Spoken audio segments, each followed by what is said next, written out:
¿Es de muertos y brujos conocer el pasado? Hey, ¿qué tal, comandos? ¿Alguna vez se han preguntado ¿para qué nos sirve conocer el pasado? ¿Qué es esa vaina que llamamos historia? ¿Sirve para alguna joda estudiar lo que ya pasó? ¿Es la historia esoterismo, magia negra y comunicarse con los muertos? Pues entonces saquen sus varitas y preparen sus brebajes, porque les voy a explicar en qué consiste, en la que, en mi opinión, es la disciplina más maravillosa del mundo mundial, papá. Aunque a priori no lo pueda parecer, dar una definición de la historia no es tarea sencilla.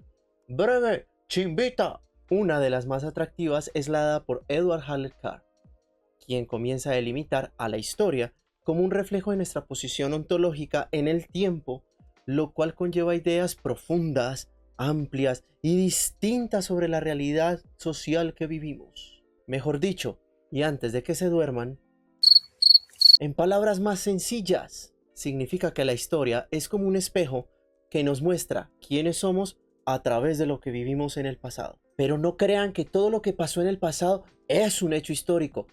¡Ni de vaina! ¿Y entonces qué hace que un dato del pasado se transforme en un hecho histórico? Para comprender esa joda tan enredada, partimos de que para los historiadores el conocer con precisión sus datos, es decir, las fechas, es tan fundamental como para la señora del puesto de comida de la esquina el saber si realiza sus empanadas o sus tacos, bueno, sus tortillas de tacos, con harina o maíz.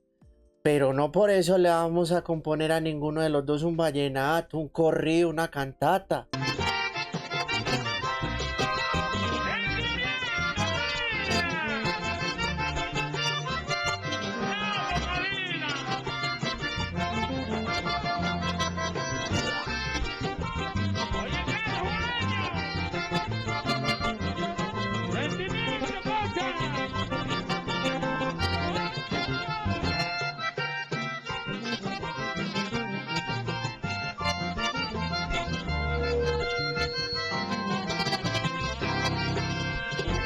Ella sabe que su sazón no es solo la masa, lo mismo que aquella no es la función esencial del historiador, por lo que tales datos básicos del pasado no son más que su materia prima, por lo que fijarlos como hechos históricos no es más que una decisión a priorística, al igual que el relleno que nos ponen de más o de menos en la empanada o el taco. Por ello, los hechos solo hablan cuando el historiador apela a ellos, ya que él es el quien los organiza, los pica en julianas, los ordena, los sazona y decide en qué contexto hacerlo y en qué presentación servirlos. De allí que Carr diga: la creencia en un núcleo óseo de hechos históricos existentes objetivamente y con independencia de la interpretación del historiador es una falacia absurda, pero dificilísima de desarraigar. ¿Cómo se sienten con eso, ah? Espero que sigan vivos, ya que no creo haberlo reventado por dentro, comando.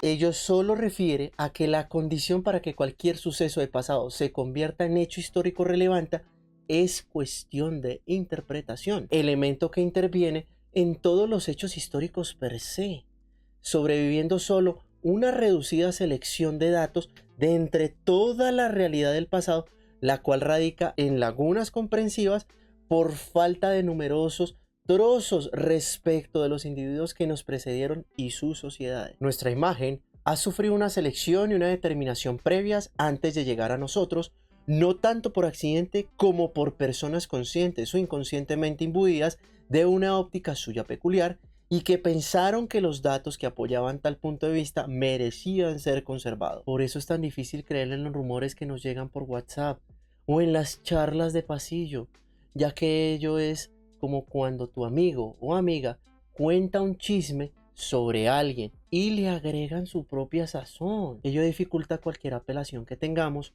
o realicemos respecto de las ideas de pasado que se profesan sobre algún jefe o jefa, compañero o compañera, y sobre todo sobre algún crush, novio o novia, por motivo de que mucho de lo que se dice no son realidades absolutas, sino más tienden a ser una serie de juicios admitidos. ¿Qué? ¿Cómo que no? Me colgó. De allí que Carr proponga que el primer requisito del historiador es la ignorancia, una ignorancia que simplifica y aclara, selecciona y omite, lo cual hace que el ejercicio de la historia sea más que acumularse de papeles viejos repletos de datos supuestamente irrefutables y objetivos. Tal herejía decimonónica no hace más que hacernos aprender más acerca de menos, a la par que no permite hacer comprensible el papel de la historia, del historiador y de su oficio. Ello indudablemente no niega el esencial rol que desempeñan los documentos, pero los mismos no pueden ser fetiches en razón a que de por sí solos no constituyen el quehacer de la historia, ni mucho menos responden a qué es la historia como sucesión de acontecimientos pasados y objetivos. Cuando nos llega un comentario de pasillo, lo único que dicho chisme refleja es la forma en la que las personas que están difundiendo el rumor interpretan tanto su pasado como su presente, lo cual hace que toda concepción de la historia no solo sea retrospectiva, sino que a su vez sea contemporánea per se. Una parte esencial de la historia consiste en ver lo que pasó con los ojos del presente y bajo el paraguas de las problemáticas del mismo, lo cual hace del historiador un curador de datos pretéritos. Sin embargo, esto entraña una constante reciprocidad entre el pasado y el presente que se refleja en una constante redefinición entre uno y otro término. Así, la historia se ocupa tanto del pasado en sí como de las formas de interpretación del mismo, tanto de la serie de acontecimientos anteriores como de las investigaciones que se llevan a cabo con los mismos. Por eso, cuando nos llegue un chisme, lo mejor es investigar quién lo difundió a la par de ahondar sobre qué es lo que dice. Es decir, nuestro primer interés debe ir al historiador o relator a la vez que a los datos contenidos en sus obras o relatos. Así como cuando se trata de entender a un novio o novia cuando están enojados, emberracados, ofuscados, embejucados, enfadados, es recomendable que el historiador tenga una buena dosis de comprensión imaginativa de las mentes de las personas que le ocupan, ya que ello le permite establecer algún contacto interpretativo con las ideas de los mismos sobre los que escribe. Es decir, sería bueno ponerse en los zapatos del otro para poder entender lo que hicieron y dijeron. Tampoco se puede olvidar que como humano estamos sujetos a nuestro tiempo, siendo condicionada nuestra existencia por cada una de las épocas en la que nos encontramos, y lo mismo les ocurrió a todos aquellos que estuvieron antes que nosotros.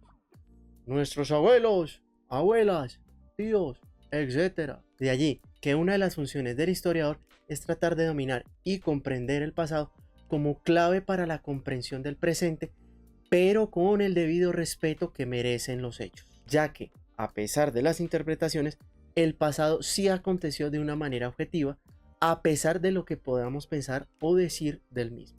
Con lo que, ojo, no podemos cambiar los hechos del pasado, son como son, por más que querramos. Por lo tanto, el historiador tiene que intentar que no le falte en su cuadro ninguno de los datos conocidos o susceptibles de serlos y que sean relevantes en un sentido u otro para el tema que le ocupa o para la interpretación propuesta. Con lo que hay que tratar de ser cuidadosos y detallistas con las acciones y conversaciones que se tengan con los crush y con las noticias que a ellos les lleguen sobre nosotros, ya que de ello depende que los mismos nos acepten por motivo del proceso de reflexión de pasado que realizan sobre nosotros. Y no solo ello, al igual que quiere resolver sus dudas respecto de cualquier fuerte rumor, la tarea del historiador consiste en reflexionar acerca de la naturaleza del humano en el tiempo, el cual ni está del todo imbuido en el contexto temporal que le corresponde de manera incondicional, pero que tampoco está del todo independiente del mismo.